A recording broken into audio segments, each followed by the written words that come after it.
I'm here with Charlie and Georgie, and we're going to talk about onboarding. Guys, what's onboarding? So it's where you welcome your employees to the business for the first time. It might not be the first time, but traditionally, yes. And it's a pretty important moment, particularly in a skills-based organisation, because these employees may or may not have ever used skills approaches. They might have been hired in that way, but they may not have been in an organisation where it's all set up like that. So it's quite a significant change, isn't it? Yeah, it's really important. I think if you've already adopted a skills-based organisation model, you're likely to, a lot of the things that you would do during the welcome me phase with capturing skills, you're likely to have done that during the recruitment phase, but there's still a lot of things that you can do during the onboarding process to help to capture skills that you might have missed. There might be skills that might have not come through during that process or during the captured in the CV that you can then uncover that would be beneficial to the organisation. It's also a really important phase because it's the point in the employee's journey where they're most engaged. So their engagement's at the highest point, and so actually this is the point to have them looking forward to their career at the organisation. You can think what they want to be doing going forward, the steps they want to take, maybe skills that you can uncover as part of a development plan.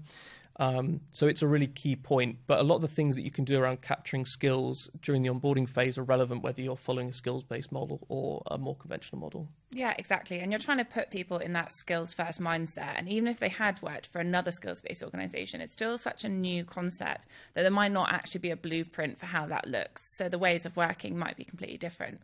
But I think it's what I'd like to ask you, Georgie, is kind of, if I think about onboarding, yes, we all know it's very important. But what are the main differences if you're doing it in a traditional job or into a skills-based organisation? So I'd say the first difference is kind of the way in which the data's collected and understanding the skills of the new employee.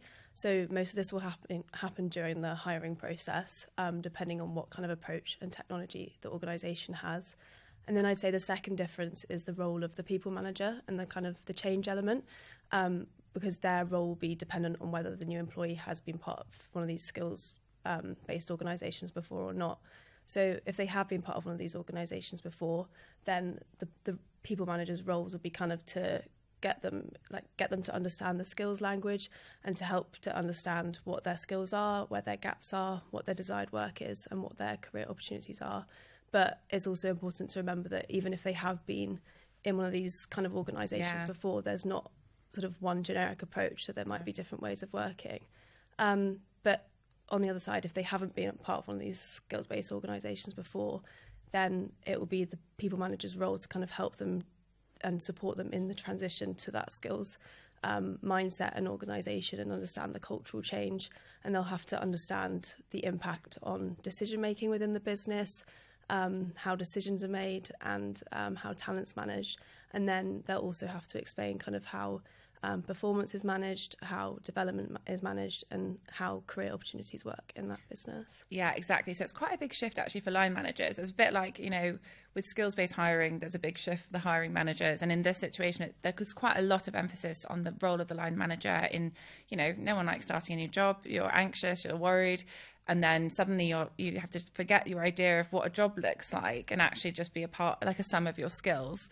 And there's a person who probably needs to be upskilled adequately to coach you through that. And I think, look, you've got your line manager. There's obviously some processes that need to be set up. Is there any tools or technology that can sort of help take away some of the workload in getting all that set up?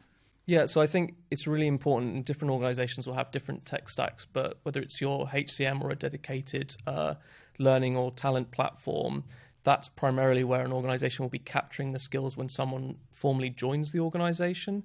So it's important that organisations think how they're capturing and then tracking those skills going forward. It's not a kind of one-off activity. Mm-hmm. If I'm a new joiner and I want to know that my skills have been correctly captured at in the first place, but then also as I'm building skills, as I'm thinking about where I want to take my career, that I can track those skills over time.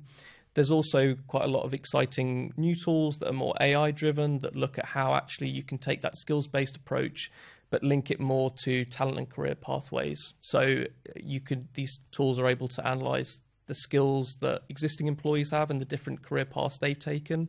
And that can help to identify some sideways or diagonal career paths that maybe people wouldn't have considered that they could take in their chosen field.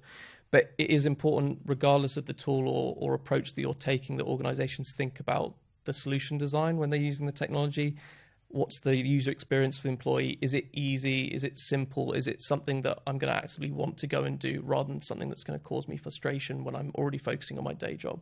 Yeah, totally. And I think if you're already going through the cultural shift of becoming a skills-based organisation, there's obviously that, change management side to any new technology or any new processes that you're going to do as well. Final question for you guys.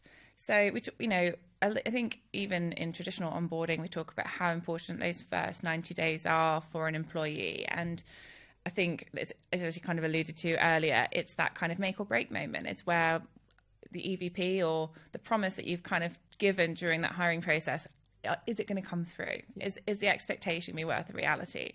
How is that even... How does that fit into the skills dynamic? Is that more important? What are there other things to consider?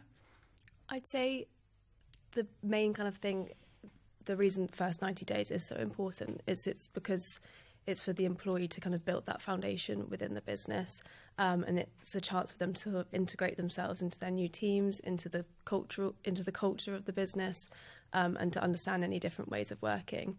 But also this is an opportunity for the new employee and their manager to get to know each other and sort of understand their skills, any desired skills they want to learn, or any career goals that they have as well. Yeah, and I think building on what Georgie said, that the first 90 days are crucial in the onboarding and welcome me process. I think it's important, as you said, for the EVP piece, Romy, is that it's when an employee will understand if actually what they've been brought into the organisation, what was the draw, whether it lives up to expectations. And hopefully it does, and that's when actually they can say, look, they can understand where they fit in within the organisation. They can really help to kick on and become proficient in their role as quickly as possible. I think we've touched on it a few times, but it's really crucial for organisations to think about with this first 90 days that it's not just on the employee to embed themselves and to think about where they fit in. There's all these different stakeholders that can play a part, whether it's people manager. Your people manager might not be your line manager for the work you do, but also whether it's mentors or buddies that also can play a role in the onboarding process, but also supporting you with skills, and then the technology that underpins that. So I think organisations need to think of the full picture when considering onboarding within a skills-based organisation. Yeah, exactly. And, if part of the attraction to that organisation was them saying, as we're skills-based, anything's possible, that onboarding piece is the moment where they're going to realise whether or not it was maybe a bit inflated or not. So it's important to get it right. So thank you both for joining me. I think we've given a little snapshot. If you have any questions, I'm sure these guys would be happy to chat with you. But yes, onboarding in skills-based organisations, probably complicated a little bit more, but hopefully also more insights-led, because you're kind of dealing with skills data points rather than job descriptions. So it's exciting times. Thank you both. Thanks, Thank you.